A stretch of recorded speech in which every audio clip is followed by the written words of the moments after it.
Let x represent the full length of a certain species of newt. Assume that x has a normal probability distribution with mean 157.5 inches and standard deviation 3.1 inches. You intend to measure a random sample of n equals 108 newts. The bell curve below represents the distribution of these sample means. The scale on the horizontal axis is the standard error of the sampling distribution.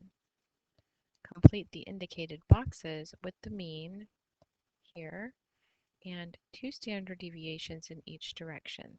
So we'll want to find the mean of the sampling distribution for the center box. Then we'll add 2 standard deviations, or rather 2 standard errors in each direction to fill in the other boxes.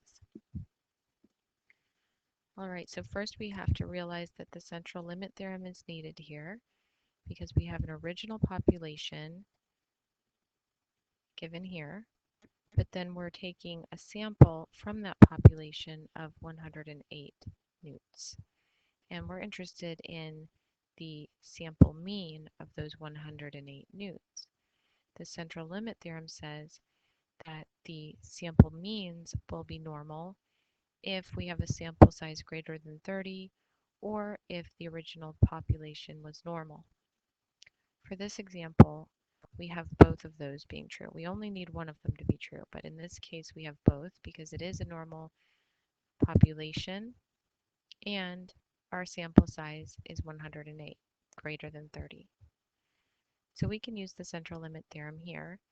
And what we do is we take the original mean of 157.5 and the original standard deviation of 3.1, the sample size of 108, and we find the standard error for the sampling distribution by taking the standard deviation divided by the square root of the sample size.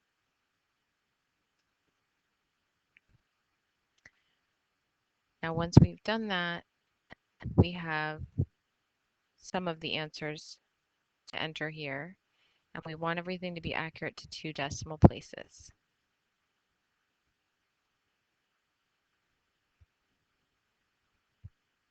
So I'm going to enter for the mean. The original mean is still going to be the mean of my sample means. And the standard deviation of my sample means is called the standard error, which is the standard deviation divided by the square root of n. So that's 0.3.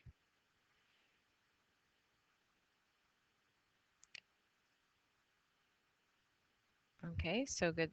So far, so good. And then we can also put the mean in the center here on the horizontal axis. And now we want to add 2 standard deviations to this mean to get this answer and subtract 2 standard deviations to get this answer. So here's my mean in the center, my mean plus 2 standard deviations, or standard errors really,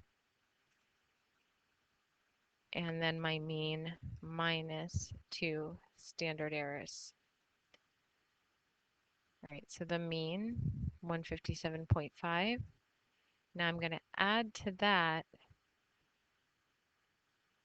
2 times the standard error, and also subtract from that mean minus 2 times the standard error.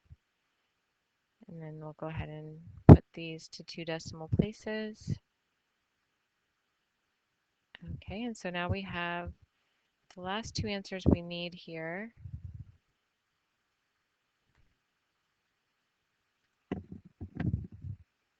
And we're all set.